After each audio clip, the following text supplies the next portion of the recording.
Welcome to Networking Unleashed Building Profitable Connections, the show where connection turns into momentum. I'm Michael Forman, and today's episode is for every solopreneur who's tired of feeling like networking only works if you're everywhere, talking nonstop, and working the room like a politician. My guest proves something powerful. Real relationships don't come from being the loudest voice. They come from three things done well: service, personal attention, and reputation. We're talking about how to build strong professional ties without living at events, how small personal touches open big doors, what it really means to be known for showing up the right way, not the noisy way. So, if you want results from your network without turning into someone you're not, you're in the right place. And listen, I would love to introduce Alan to the podcast. He's got an incredible background. And so, Alan, welcome to the podcast. And why don't you tell me a little bit about yourself and how you got here? Yeah. Thank you, Michael. It's a pleasure to speak with you and to be in front of your audience. Yeah. I'm Alan. I'm thousands of miles away. I'm actually from Asia in the Philippines. And I got started into solopreneurship. Basically, I'm a big believer in education. For us, like our biggest export is actually our talent, our manpower. And we get these opportunities through education, to our ability to speak English, to our skills, and I believe that with knowledge comes independence, power, and upside potential. So I started off really as I studied accountancy. I'm a CPA by training, but I graduated around the time when Robert Kiyosaki had this book like Rich Dad Poor Dad. It made me think of how I would like to pursue my career. So I was on the path of being an accountant. Started the franchise business at an early age, got overwhelmed doing both things. I eventually worked in a bank while running the franchise business, got me a bit overwhelmed. And I got confused because employment didn't work for me. Entrepreneurship, the easy kind, the franchise kind, didn't work for me. So I felt like I was becoming an educated bum. Like both avenues aren't working for me.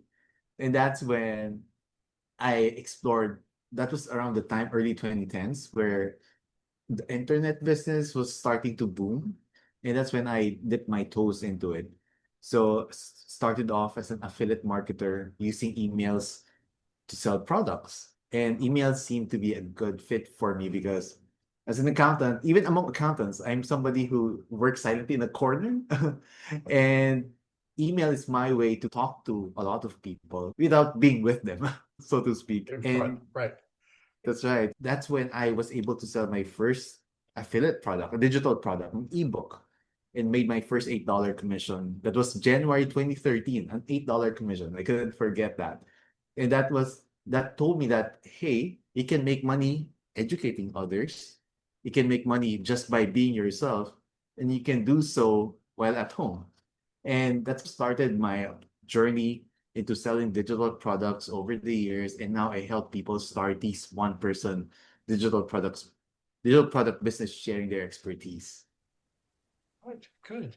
All right. Thank you for that background. I mean, that's really an incredible background showing where you came from just as a single little entity and how you flourished into what you are today. So, on that note, I am going to ask you a few questions.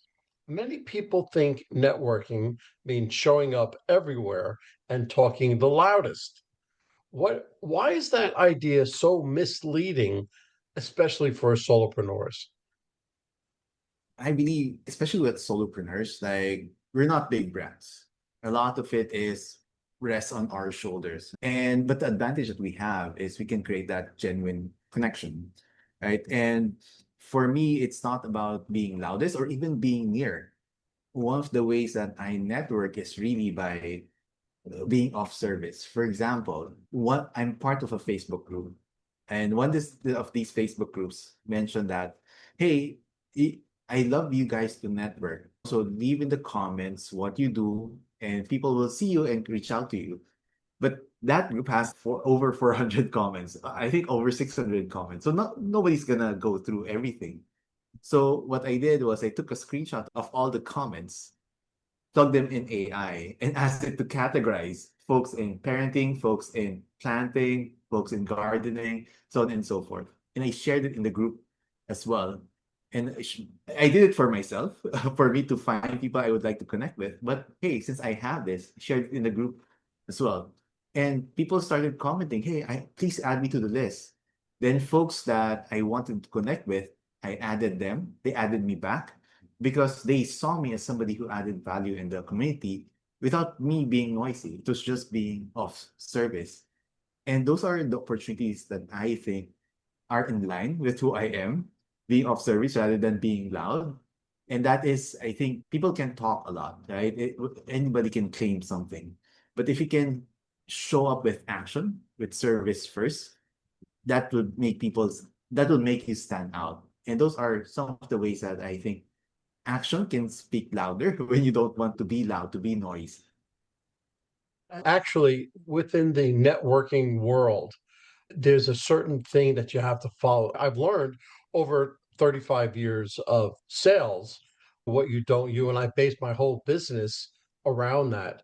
And I'll tell you that once you walk into that networking event or meeting or something else like that, you go in what's called a servant's heart. You go in looking to give, not receive. And if you look to give, it takes all that pressure off your shoulders.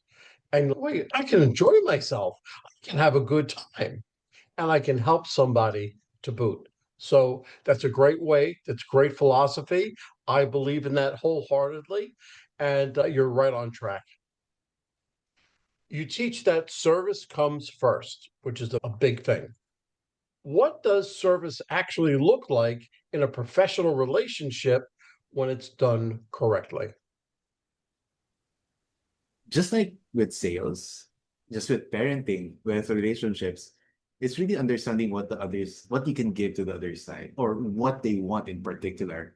Because perhaps we can give so much. For example, if somebody, I remember this one, I had this guest in my community and he's very well off, right? But I understand that he's really, so what we do typically when we have guests is you'd send them a simple gift, right? As a token of appreciation. But this person is based in the US, so it's pretty far. But I also know that he's a big advocate of dog shelter. So there's this one dog shelter that he always supports, he volunteers at. So as a thank you, we surprise him by showing him a donation that we made on his behalf for the dog shelter that he loves.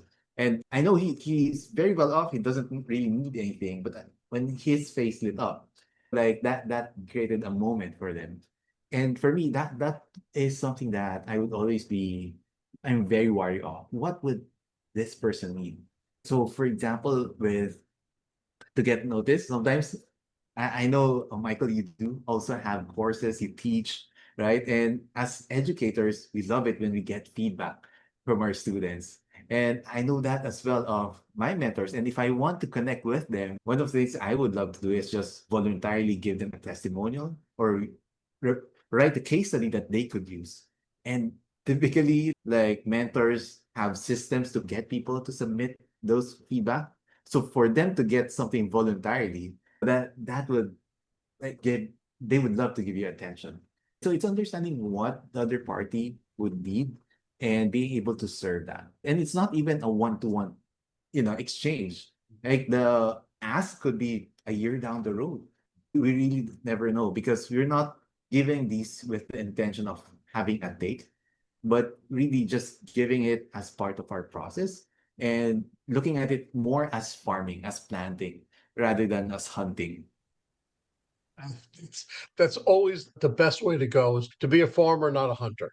Right. But one thing I've recently began teaching my clients or my students, or I run a networking group, weekly networking group, and everybody's a problem solver. What problem Mm. do you have that I can solve? That's great, but that's only the first half of what you should be looking at.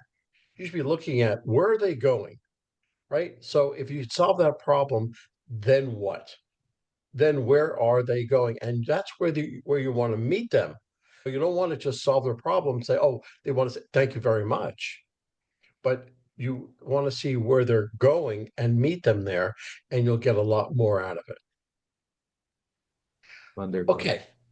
Okay. So personalization sounds simple, yet most people skip it. What small personal touch makes the biggest difference in building trust? That's wonderful. That's a great question. Michael, I've been looking at my purchases, right? Like my own behavior and people around me. And I've noticed a bit of a pattern. It's like when people discover, it's like an influencer or a guru or a mentor, they tend to do some background research, right? And I notice this about myself as well. And the first rabbit hole that I get into are videos. It seems like there's some, with all the AI, with information, everything is gettable. But when we see people, we hear them, just like with you and your podcast, right? When people hear your cadence, that what you stand for, how you deliver things, those matter. Like the same content delivered by two different people, it will attract different types of folks as well. Right? For me, knowing that, I try to include videos. For example, when somebody becomes a client of mine, before, when the internet wasn't as fast as it was now, I would give them a phone call just to welcome them personally. Now I would use tools like Bonjoro, or even just use a Zoom call. I would film a Zoom clip, just send them a link to it, just to welcome them personally. Right. So I think those small touches matter.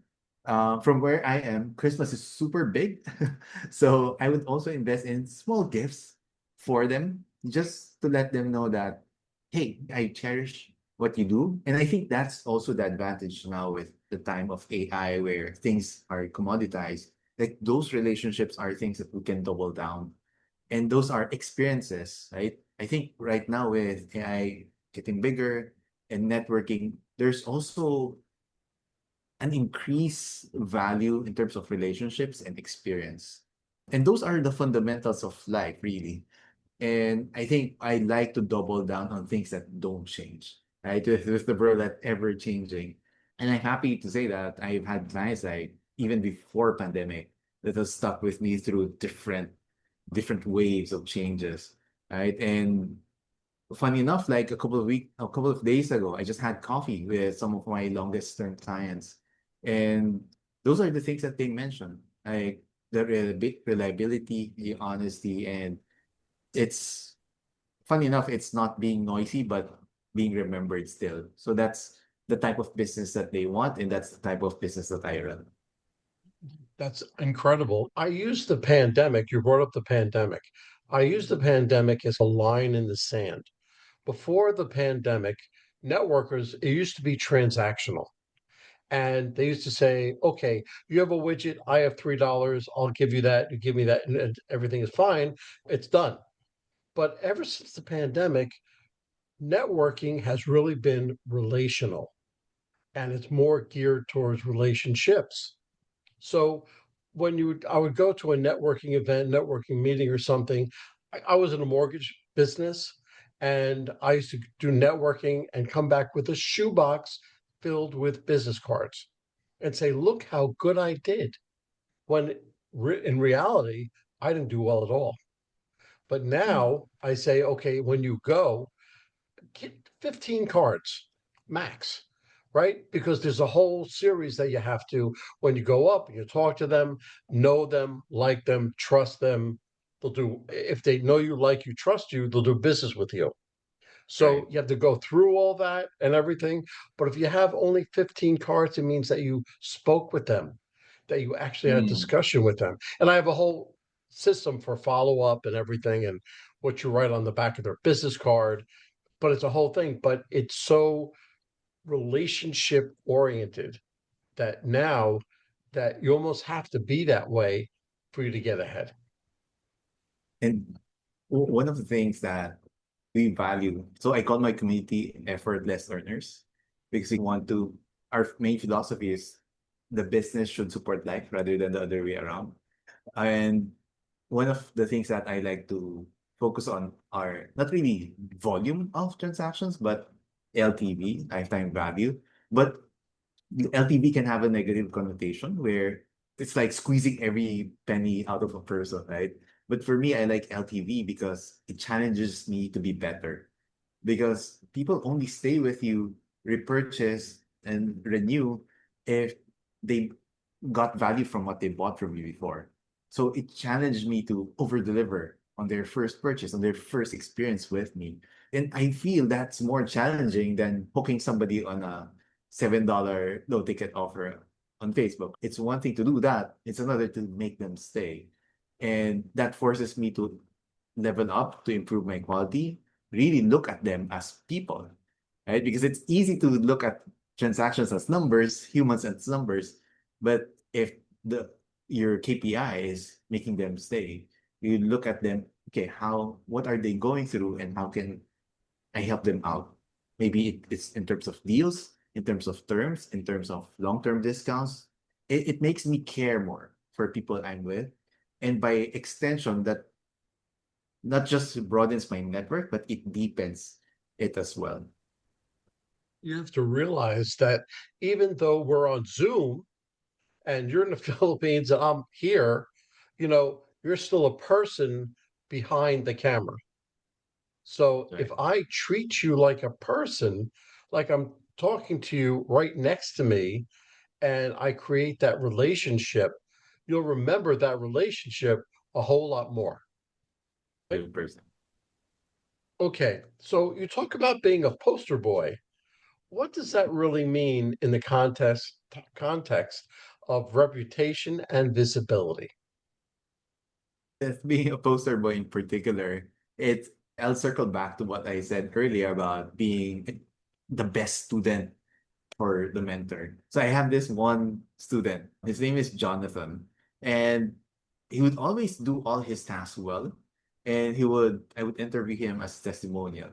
Then we had this small circle, right? And when I spoke with other like courses he enrolled in, I know like the mentors, right? He would always be the star student in all those programs as well. And he would always be the case study. That's why everyone notices him too, because they know that this person is serious.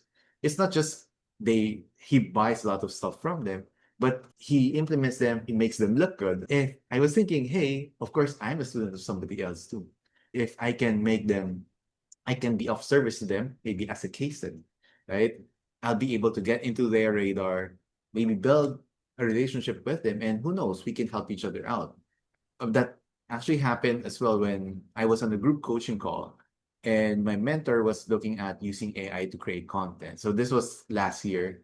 And I shared him, hey, I did a workshop. I gave you a copy. Were you able to see it? Then he said, okay, I messed up. I got your message, didn't see it. Would you mind sharing it now? So I shared it in front of the group call, like with other business owners. And ultimately, I got invited to do a formal training in his community and got me exposure. So it's really just it's an extension of being of service, but in a very particular avenue. So whenever we enroll a drop in the bucket, for example, of a course. But if somebody volunteers a case study, gives you a good review, that automatically shoots you up in their radar. And that's where it's easier when you reach out, it's easier to get a response. It's so true and funny. You said you wrote an article about it. I write an article 3 times a week for 2 different publications. And it's all about networking, all about AI introduced into networking. And by doing so, somebody in Las Vegas noticed me and I'm working with them. So Wonderful. it just depends on how you do it. Do it, you don't have to go over and above yourself. You don't have to speak loudly. Just do your work, do it calmly, and you'll be noticed. If you do your work well enough, then people will take notice. That's right. Okay. If someone or for someone who dislikes big events or crowded rooms, what's a smarter way to build real professional relationships? And this, I'm sure, is more towards introverts rather than extroverts? You know what? That's a great question. As we speak now, I'll actually be doing my first class of Brazilian Jiu-Jitsu tomorrow night. And one of my big decisions there was, okay, it's one thing to attend a seminar, but with Jiu-Jitsu, I'm really gonna grapple with a stranger. And that was even a consideration for you because, ooh, that's too much for me. But it's funny because, like, for me with introverts, for me, I could only share from my experience that one of the things that I do is I look out for summits, so virtual summits where, yes, it's an event, but it's virtual. It's still private, still a one-on-one call. People will get contact there. But the magic is, of course, we could build lists there. People can watch our session during a virtual summit and sign up to our list. But to take it a step further, one thing I don't think a lot of people do is, hey, you can reach out to fellow summit speakers, right? Because it doesn't end there. Like you already have something in common, right? You can reach out to them. You can ask the host to introduce you guys, right? So that's one way to instantly network because in some ways there's a kinship already because you both spoke at the summit. You're also vetted by the host, right? And for an introvert, that's easier in the sense that I don't have to prove myself because we're on even playing field, right? The host already vetted us. So it gives you an in, right? Secondly, one thing that you can do as well, if you also have extra funds for advertising, if somebody you spoke at a summit, that summit typically has a lot of fresh new leads. You can reach out to the host and maybe ask them if, hey, can I buy a solo ad? Can I pay you and you promote my newsletter or my lead magnet or whatever? And that's also another way. Of course, there's transaction involved. You can swap solo ads. That would be fine as well. But that's another way to get eyes to what you do through an endorsement, which is an indirect form of networking. It's not the traditional, we're all here all at the same time. But you have to understand that, hey, people are just arrived in this person's list. They're fresh. They're excited. This might be a good time to put my name in front of them. And typically, summits would accept sponsorship because during summits, they are actually selling sponsorship packages. So if you offer, hey, can I pay you X amount for you to promote my email list, then that's an introvert's paradise. A way to network with an in and a way to network without having to talk to a lot of people through an endorsement. Absolutely. As a matter of fact, I put on business shows, business expos, and I'm having one in March. And what you're talking about with the sponsorships, I'm getting all these requests of exactly what you're talking about.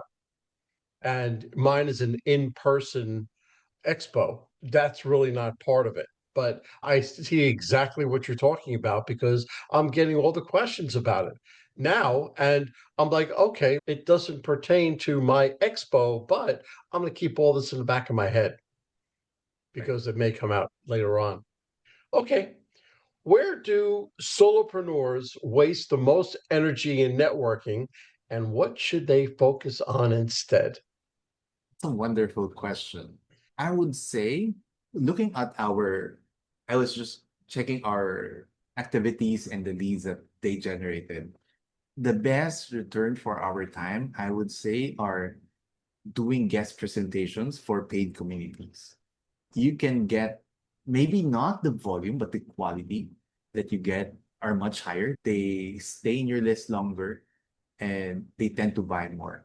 So if you get that opportunity, right, and that you don't necessarily get to pay to play, those are things that you build through network. Because when I got those opportunities, it's through knowing the mentor for a long time. That's why I got invited to speak. So if you, it's funny, we can tie all these together. So if you're part of a course, then you use the poster boy approach to get noticed, right? And you will be in their radar once they do like guest speakers, you'll be part of that lineup, right? That's one opportunity that I don't think a lot of people are taking advantage of. Looking at just merely the networking events, it's great. to attend those, I think follow-ups is an important next thing, because it's not just enough that you meet them, right? Because there's that attrition, right? Among all these people I met, maybe what, 10% would actually follow up. That's instant attention for you, right? High. And That's a if high number. it's a high That's number. a yeah, it's a high number because people follow most networking events, the people who follow up on those events is about 2%. 2% of the 2%. people do it properly. Right. Yes. So when you said Right. 10 or 15, I'm like, no, that's way high. Gotcha. So that even presents an even bigger opportunity, right? Yeah. That's wonderful. And I think, yeah, it's not really the volume as well. It's really the follow-up right after. And that's where it will lead to opportunities. And one more thing, it's really looking at the timeline as well. If you're rushing things, like people can feel that. If you're in here, if you really look at the other person as a valuable person rather than just a transaction, it's hard to put into words, but what you say, the way you say it, the cadence when you say it, it's different, right? It's just changing the Absolutely. horizon of the relationship will shift the energy. It's not what you have to sell or do or something else, but it's how you act, how you dress, how you speak, it's all your body language. Everything is part of the situation. You can have two people selling the same thing. One person is relaxed and calm and talking to you, and another person is a little nervous, but he's talking at you, and he's going to say the next thing that he's trying to think of instead of listening to you and responding to what you're saying. Yeah, so it's very different, but it's the same. Okay, what does meaningful follow up look like when you want to stand out without sounding pushy or rehearsed? So it can be in a few ways. So in terms of, for example, sales transaction, for me, I don't like, well, at least the way we do it is I don't instruct my community to use words like to circle back or following up on this. So this in term context of a sale, I would rather have, hey, here's a deadline. And of course, this stems from the belief that your service, your offer will genuinely help the other person. So I would like, since there's a deadline, when I follow up, it's really more of I'm looking out for you. Hey, this is going to end soon. I don't want you to miss it. It ends in 2 days. Right? Shall we move forward? Do you have any questions? That way, one, it comes from a position of power as well.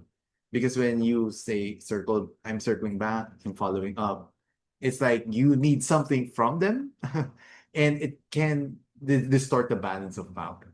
For me, I don't want to feel that like I'm chasing them because also for me, it also turns off the buyer, right? So I would love to come from strength and confidence because they will feel that energy that we have confidence in our offer and thereby they will have confidence that we can deliver that. So that's one meaningful way to follow up in terms of a sales conversation. Now, in terms of networking, for me, the way I do it, it's not super systematic, but I would like to check in at random times from them. I'm a big fan of Zoom coffee chats, the same way I do in real life. One of my criteria for having clients is I would only like to work with clients that I would love to hang out, have a coffee with. And that extends to online as well. So I'd like to hang out with folks like I could have a Zoom conversation with. So those are ways that I tend to help out. I tend to have meaningful follow-ups and just keeping them in mind. So there are some Facebook groups where, hey, I need this person, a host, right, or a trainer. Then I would just tag them there. Once I tag them, I'll take a screenshot. I'll send it to the person I tagged. And hey, I'm not sure if you're part of this group, but I tag you here. Yada, yada, yada. So those are things that I wouldn't even say they are follow-ups, but it's really keeping them in mind and being of service as well. And this is when I would do this even I was part of a business networking group before. Even when I left that group, I kept them in mind. I knew what their business was. I still did that. So that shows them that it's not transactional, and I could feel that they're not transactional with me as well. So that's how I put meaning into follow-ups. That puts you in a position of strength, not weakness, when you're following up. That's great. And for you to remain in that position of strength instead of weakness, instead of looking for, oh, please, I'm looking for your money, you're in a position of power. So I understand that completely. Okay. How does consistency beat charisma when it comes to building a strong professional circle? That's a wonderful question. I think I remember this one friend. He mentioned to me that, so this friend is a little more well off, right? And there's this one friend his neighbor who borrowed money from him. Him knowing that this friend won't ever be able to repay him, he still lent the money. He actually gave the money to him. And his reasoning was, yes, this guy may not ever pay me back, but he's always there, whether in my ups or in my downs. He's not just there because I'm doing well now. He's always been there. So to your point about consistency and charisma, it's really about that's why I'm sure it's for yourself as well, Michael. Like we all keep our inner circle, the people that we truly trust in our lives, because especially before we achieve anything in life, they were there, right? And it's also hard to find professional relationships, right? As adults. So I think that consistency over the years, and I would imagine like when we attend networking events and see the same people from 5 years ago, there's that kinship that we feel for them, right? That, hey, it's been a long while. Although we're not family, we don't see each other every day. Like, how have you been? There's that, there's something about seeing each other for years through time that builds that bond. And of course, consistency not doesn't just mean showing up, because if you can show up and you're annoying every year, like Still so annoying. yeah, they'd rather not see you there. They hope you're not consistent. But it's about being consistently who you are and not changing whether you're big time now or you're struggling. And I think that's true not just in business but in life as well. Being able to it's seeing beyond business but seeing the person as who he is. Right. And there's an appreciation, especially with business, that some business fold, right? And consistency also shows discipline, right? It also shows, hey, this person can survive. This person went through some difficulties and still here. So there are some messages that consistency communicate without being loud about it. It's not just they're always here, but being here also means every year there's reasons not to be here. So it shows character and strength. It does. And being consistent is so important.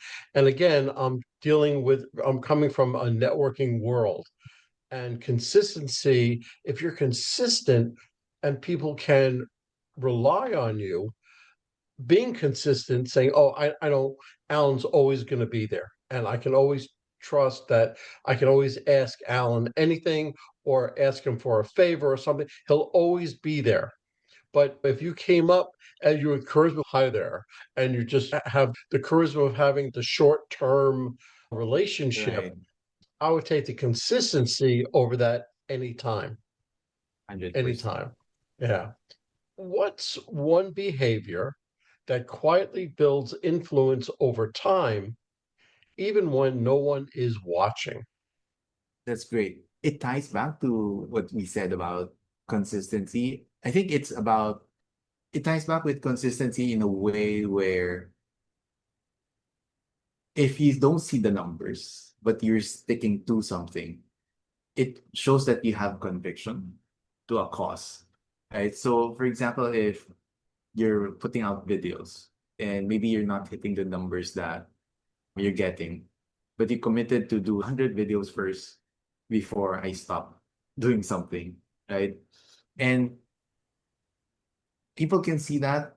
And one of those 100 videos would hit, for example, and you look like an overnight success. So, well, but the silent trait there is just being at it consistently because you have a bigger vision for what you do. So for us, it's, for example, helping folks like build that business around their lives. So that's why if you notice, like behind, of course, for the audio listeners, behind me is a calendar for the whole year. And I already highlighted there like birthdays, special occasions, right? Because I wanted to fill that in first, and my business will fit around that, right? And I think those are small convictions that when applied to business, there's a reason, for example, where I go quiet in my business is because I value personal time. And I communicate that through my audience. And it's not just another piece of content, it's anchored in conviction. So I think for a lot of folks, one of the things that we do, I help clients out with is like world building, like building what are your convictions, what do you believe in the world. Then that's also how you run your business, how you communicate that, right? And that's something that when we see business online, we copy and paste tactics and strategies, right? But we don't know how they anchor their truth, their virtues, their values, right? Because that shapes how they run their business. If we just copy them, you're not you're just a version of them. But if you study what really do I want, how do I want to show up for my clients? For example, we're speaking here, it's almost midnight on my end. But for me, it's important that I show up for this because one, I believe my message should not be just contained in my locality. Second, also want to show for my community that, hey, we are also citizens of the world, right? That it is something that our message can also be seen not just locally, but worldwide. And those are very important for me, right? To show my audience, even if, say, they don't necessarily bring in the numbers, for example, just the fact that I'm doing it, it's important for me, then numbers would come afterwards. But somebody looking at it outside may just look at it as a strategy. And I feel that communicating that conviction, the reason you're doing stuff, and if it's anchored in a bigger truth, I think that would help with how people perceive you, how you're seen as a personal brand, and would add depth to your decisions, whether you go with a trend or not, right? They see that people respect people with their original thought, not just following a trend. So I feel that's the quiet thing that not a lot of people notice when it comes to strategies where everyone copies everyone else. So anchoring your business, your strategy in your own decisions is very important. Absolutely. Absolutely, it is. Okay, so let's bring this podcast full circle. And if a solopreneur wants stronger partnerships this year, what single habit should they start today? Wonderful. For me, it's important to understand, especially as solopreneurs, I'm thinking, of course, there's limited time, there's limited energy, just like anyone, but more so when you don't have somebody to pass this to. I believe understanding, being really clear on who you want to serve, right? It's really important because once you understand who you want to serve, then next is you'll know who, what communities, what brands have these folks. So I grew up in a traditional business where we sell wholesale product, not retail. So the wholesale thinking has been ingrained in me. So if, like, for example, they're women, married women in their 40s, then they follow, say, a certain brand, a brand like Women's Journal, for example. Okay, so maybe I could reach out to these folks, be of value to them, or maybe pay for an ad to reach them, right? That would be, I'll get them wholesale, right? So that's one way I would look at it, right? So find like 100 communities like this. If you nail down 5%, get a partnership with five of them, then 5 times if they have 500 people in their community, right? So that's a lot of people right away, right? And you don't have to go retail necessarily, right? Or you don't have to go advertising right away. So those are opportunities that I would look at and look basically look wholesale. And once you do that, keep doing it, like consistency. And if you can, use AI, use GPT to even make it faster. So that way you get revenue if you want to invest in advertising, other platforms. Whenever you generate money, more opportunities line up for you. So yeah, try to look at it wholesale and you'll be surprised with the results that you get, even at a low conversion rate. That's great. Alan, this was a wonderful podcast. I'm so thankful that you took the time to come on. If somebody wanted to get hold of you to either hire you or pick your brain or anything, what's the best way for them to get hold of you? Right. Thank you very much for you can reach on I'm also on LinkedIn, so you can find me at Allan Ngo. I also have a daily newsletter where I share these insights that we talked about. So it's digitalsolopreneur.com/Forman. So easy to remember it. So yeah, I send daily insights about this kind of business and I respond to all the replies. So if you get an email from me there, you want to reach out to me, just reply to my newsletter and I'll definitely see your message. It's great. Thank you. That's what a smart connection sounds like. Not louder, not busier, just better. When you lead with service, people remember you. When you add personal care, people trust you. When your reputation speaks for you, doors open before you knock. Take one idea from today and use it in your next message, meeting, or follow up. Watch how different responses feel when you focus shifts from being seen to being valuable. If this episode helped you rethink how networking really works, pass it along to another solopreneur who's building something special.